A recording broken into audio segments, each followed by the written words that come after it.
This is Souq Business Landscape. So glad to have you, Muktar Aminu. Thank you, sir. You're welcome. Nigerians are finding it increasingly difficult to afford higher electricity tariffs due to rising inflation, unemployment, and weakening purchasing power. The managing director of the Nigerian Independent System Operator, NISO, Abdul Bello Ahmed, has said, speaking at the 5th annual conference of the Power Correspondents Association of Nigeria in Abuja, Mohammed noted that millions of citizens remained trapped in energy poverty despite being connected to the national grid. He warned that economic hardship has severely limited household cost ability to access sufficient power for daily use and income-generating activities. He stressed that ongoing debate on electricity pricing must remain at the heart of discussions on Nigeria's power sector reform. Now, according to him, affordability is key to achieving a sustainable electricity market, as higher tariffs without improved service or economic relief risk worsening the energy access gap for vulnerable Nigerians. Now, I think we find ourselves in a dilemma. The discos, they are barely trying to stay above water with debt, trying to do so many things, and also stay in business. Thereby also, the citizens who are actually the end users are also finding it hard to afford electricity. We're not even talking stable power this time around, we're just talking affordable electricity with the whole band metering thing. What's your thought on this? Okay, first of all, the affordability of electricity.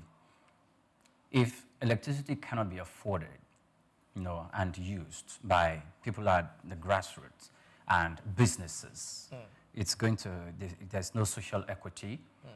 The purchasing power of Nigerians will not only deplete, it will decline, drastically. The costs of manufacturing will rise, and the cost of doing business or the ease of doing business will be, as if it is defeated. And of course, startups and entrepreneurial hubs that depend on electricity for their businesses will almost go moribund. And this is not something that we should tolerate, because the price of electricity, like you say, I know you complain most of it all the time, that for the month, before the month ends or at the end of the month, you've spent more than 50,000 naira for electricity. What do you have in your house? Are you baking bread? I've asked myself so many times. Are you baking bread? Why? And the average salary for the minimum wage is 77,000. 70,000. Okay, so why, if people have their meters and it's only the electricity that they can afford, they will be able to use. So if they have exhausted it, even if there is power, they will not have if they have exhausted it. Yes. Why do we need to segregate to band A, band B, band C, and all of that? Why do we need to do that? Hold that thought. Let me come to you, Muktar Aminu. Electricity pricing and inflation. How do we balance this? I think we all know how we got here. The inflation in electricity happened because of the needed investments in that sector. So I don't want to bore us with that detail, but I want to bring our attention to something. The increase in the value of naira and the reduction in the price of gas that is used in the generation of electricity is not cost reflective in the prices of electricity. That is my worry. So we all know natural gas is used in generating electricity, and the prices has been reducing because of our increased investment and production in that sector, one, and the increase in the value of naira, because natural gas is priced in international USD. So if Naira is increasing in value, then the prices of natural gas should naturally come down too. But we are not seeing this reflective in the costing. So I don't know if we need to talk to consumer protection to look into this because uh, everything is connected. So if we are making gains in some sectors, it should reflect. And I mean, that is why we should be celebrating if Naira is gaining value. If not, it's just a piece of data that does not affect our life. I don't understand why we should be happy if dollar is now almost 1,300 when it used to be 2,000, and all the components that affect our life that and that affect USD remain stagnant. I don't know if you are following me. So Yes. consumer protection needs to look into this. Why is the price of natural gas reducing? Why is the value of Naira increasing, but so many cost component of so many things and the prices of so many things remain the same? All right, so I'd like to ask you another question. What policy interventions at this point could make tariffs more affordable without also bankrupting, disco companies? What we can look at is the reason why we increased tariff in the first place is because we needed investments and we wanted investors to come in. So the federal government has deregulated this sector such that private sectors can come in and even the state governments can come in. So I think at this point, the policy we can adopt is for each state government to, to come in, especially in the rural areas of the state. Because even if investors are coming in, investors will not invest in the rural areas. Investors will only invest in the major cities where return on investment is certain, is sure, where there is purchasing power. So it is time that we, wake the governors up because they've been acting like this has nothing to do with them. And meanwhile, the Constitution has been amended to empower them to be able to intervene, to be able to invest in power. Power is no longer on the exclusive list. It's now a concurrent list, meaning the state government can invest, can build power plants, and when they are investing, and because state government is not a profit-making entity, they can now give like a form of consensus to people of certain classes. That is why I'm suggesting rural areas, because these are the most vulnerable people in a state. To now say, okay, we are investing and we don't want profit back. We just want to make this contribution as a social contribution to our people to elevate their life. And, and that can even develop the rural areas. Industries can move there to produce and, kind of like develop their rural areas, which is part of their primary objective as a state government. All right, thank you very much, Muktar Aminu. Coming to you, Priya, can we start looking at decentralized generation and also renewable energy to bridge this gap? Okay, so in bridging this gap, I think the state governors, since the deregulation and the reform that we've experienced in power, the state governors need to be more responsible in playing a role that, gives the impression that they are after, laying down economic blueprints for their states to not only generate huge or explore the areas in their economy or in their states that will bring huge IGR, but that will also provide job. And most times you don't really see this because there are lots of things in the states for them to explore.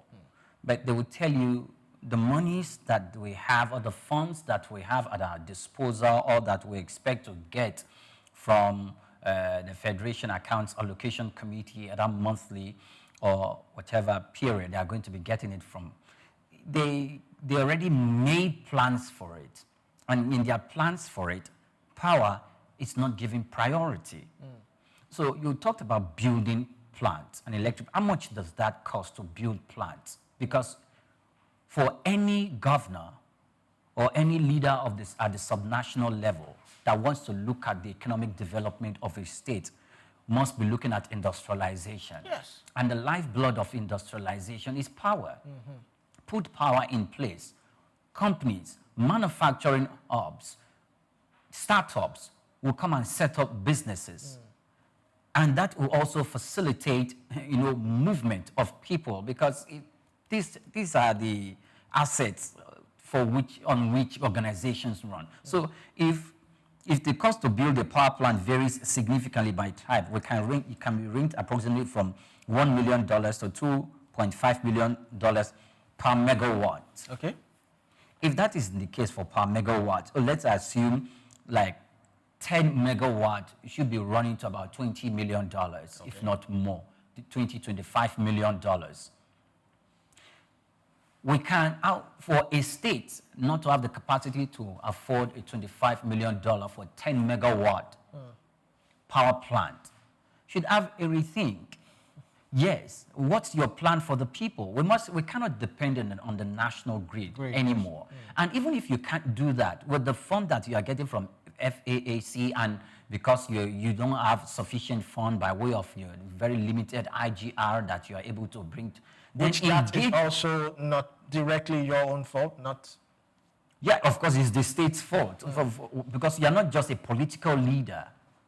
As a political leader in the state, you're saddled to also, you're leading the people economic. Yes. You have to create the right ecosystem for the people and business and organizations to be able to thrive and in doing business. So if you can't do that, liaise with multinational organizations who have the financial capacity to come build and set this plant in place, and in a collaborative way, put out the blueprint on how you and on how the multinational organization and the government are going to run this asset and this facility to get back their own funds on investment and get back their profit, then probably leave it for the state to handle, to run.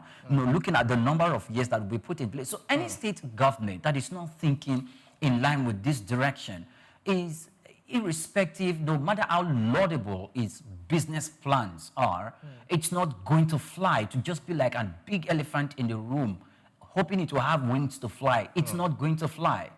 So if there's gold in Osun State, what does it take for those who are going to explore the gold, and what does it take to have a plant or a facility in place for this gold to be processed? If we have lithium in Kebbi State, if we have cobalt in your state, what sort of facilities do we need to have to put in place? For the government talked about the 30% addition. So what do they think that the federal government is talking about? These are policies. And if the state's economic policies or economic direction does not take advantage of the national government's economic policy, then I tell you, they are not taking advantage of what is very, very good to them. Niger State is taking advantage of the population in Lagos State and how this huge population are looking forward to feeding from bags of rice that will be coming from that state. And look at that, what that led to. So other states, what are you? Ogun State, contiguous to Lagos State. You're looking at, it is spreading. Lagos has spread to the extent that if we talk about housing, it has moved almost into Ogun State. It has, so what is the Ogun State government doing about it? There are people who are illegally even occupying lands in those places too. So what is the Ogun State government doing? Does it have an economic master plan in place? Because if you look at from Ojudu Berger, straight to Ibafo, and you look at that environment, if that place, if the Ogun State government does not have an economic master plan to set up that area and to get returns in taxation, then I don't think they are doing, well, in regards to development, they are doing the right thing and they are putting the right thing into consideration to do, because there are lots of factories in that place. But you know what, when you go into the interior, the roads are not motorable. And when the dam is opened, maybe up from Cameroon, and it comes down from the northern part of the country down to Lagos, you all know that that place is so flooded. We need to do a lot. In doing that, the government needs to come there and look at the economic value of whatever facility or whatever infrastructure is going to build in that place, so as to enhance not only living, but also make the environment attractive for companies and people to move in from Lagos, because Lagos has really expanded. So what is the economic master plan of most of the subnationals? They need to target issues such as this.